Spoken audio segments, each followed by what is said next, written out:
బరువు ఉన్నట్టు యాక్ట్ చేయాలి.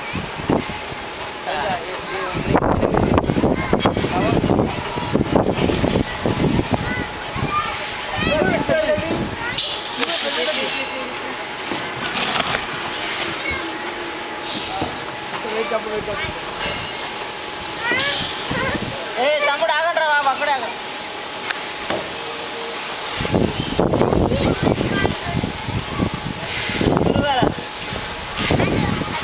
అది తర్వాత చూస్తారు.